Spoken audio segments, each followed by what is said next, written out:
ल'नि खेथ्रआव नोंथांमोना माबायदि गोख्रोंसिन थांनो हादों? बर'नि कास्टमारि ल'आबो बिराद माने साननो गोनां इस्यु बियो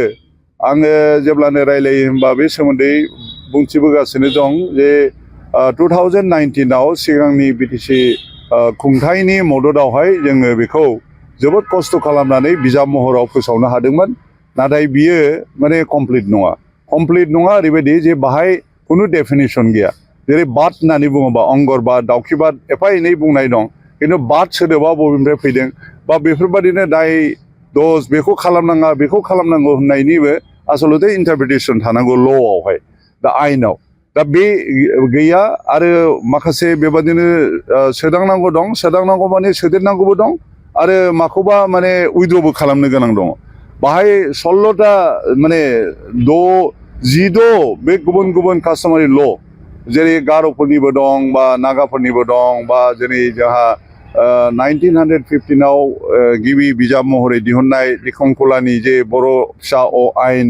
ओमफ्राय 1934आव गुरुदेव कालिचरन ब्रह्म होलांनाय जोंनि जे मा होननानै बुङो बेखौ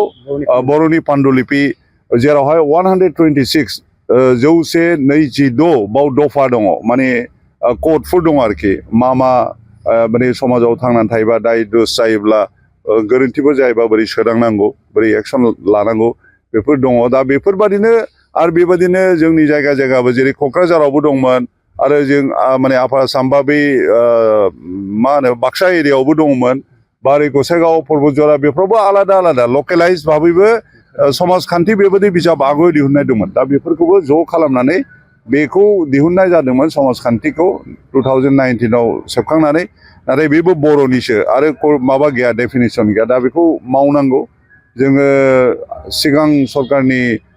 फ्राय जोङो रांखान्थि मदद बिदोंमोन बे खामानिखौ मावफुंनो होननानै आनफर्चुनेटलि जों मावफुंनो हायाखै रांखान्थिखौबो बिदि मोनाखै दा जों गोदान सरकारनाव आरो आपेल खालामदों जाहाथे थाबनो दाथ' बिथांमोनहा गोबावानो जायाखै जों मिजिंथियो जों मदद मोनगोन आरो मोनब्लासो जों आसलते खामानिखौ मावनो हागोन समाजनि खामानि मावनोब्ला जोङो न'खर फैसा खांनानै जों मावनो हाया दा आरो बेसेबां थाइसे खांनानै नों बे खामानिखौ मावनो आरो एक्सपार्टफोर लाबोनांगौ बे गोरोंफोर पार्टिकुलारलि नागालेण्डआव बिसोरो नों कास्टमारि ल' होनोबा बुरुन्जिनि जारिमिननि गिबिसिन कास्टमारि ल' अर्गानाइज फर्मआव नागालेण्डनि बेबादिनो गुबुन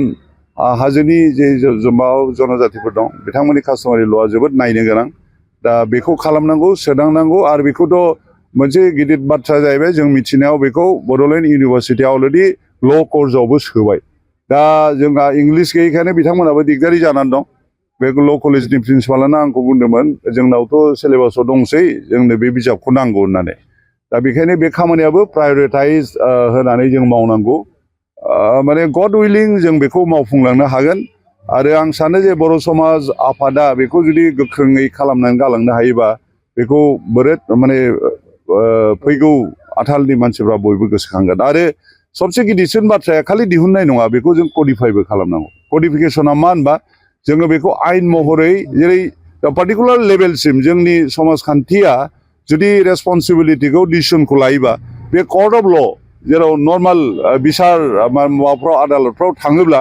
बिसोरो ओरैसो होननांगौ जे नोंसोरथ' समाजखान्थि दंखायो बिसिम जोंथ' बेखौ रायलायनो दरखार गैया नोंसोर बाहायनो रिजल्भ खालाम होननानै दा खिन्थु बेबायदि गैयैखायनो कडिफाइ नङैखायनो कर्टफ्रा बेखौ मानिया ओंखायनो फिसा केसब्लाबो नों कर्टआव थाङोब्ला बे बोसोर बे जिनिसा दिन्दांफादां जाबाय थाबाय थायो आरोखि दा बेखौ जों बुजिनांगौ आरो नोंथांमोना बेखौ बुंफानो हायो जे जों मिथिनायाव जोंना जिहेतु 2003नि बे बिटिसि एकर्डआ बिटिसि एकर्डआव बे 6 सिडिउलाव फैदों दा 6 सिडिउलनि मोनसे बेसिक केरेक्टारिस्टिक्सनि बिथोराव जेरै ट्राइबेल जानोबा जे माखासे माबा क्वालिफिकेसन थानांगौ बेखौ डिसक्वालिफिकेसन होनो ना क्वालिफिकेसन होनो बे गैयैयाबो क्वालिफिकेसन आरोखि दा बे हिसाबै ट्राइबेल 6 सिडिउलनि ट्राइबेल होननानै बुङोब्ला मोनसे माने इम्पर्टेन्ट आसपेक्टआ जाहैबाय कास्टमारि ल' थानांगौ थारमाने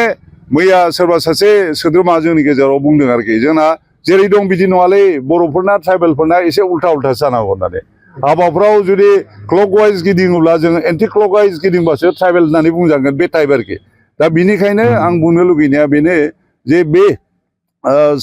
माने शिडिउल ट्राइबेल केरेक्टारिस्टिक्सआव कास्टमारि ल गावनिनो आयेन कानुन जों जायखौ दा गावबुरानि माध्यमजों बेखौ इमप्लिमेन्ट खालामबोगासिनो दङ बे बिनि उनावसो जोंनि समाज लेभेलाव फैयो आफाद लेभेलाव फैयो दा गावबुरानो जिहेतु जोंनि समाजखान्थिनि गुदि खाम्फासिन आरोखि नों जेखि साना मानो बेखौ रावबो इगनर खालामनो हाया डिनाय खालामनो हाया दा बिथांमोनाबो अर्गानाइज्ड खालामगासिनो दङ अर्गानाइज फर्माव फैनो दा बेखायनो जोङो जुदि 6 सिडिउलखौ आरो गोख्रोंसिन खालामनांगौबा बे खुंगिरिफ्रा बिथांमोना मोदोमाव नांदोंना नाङा आं मिथिया जे बे जिनिसखौ माने मोजां भाबै बेखौ फसंनानै गालांनांगौ आं ओंखायनो मिजिंथियो जे बिथांमोना सानै हय बे जिनिसखौ मावनायाव जोंखौ मदद होगोन जोंथ' हारसिं मावनो हाया सरकारनि मदद नङाबा जों बेखौ बोरै मावनो बेबायदि आरोखि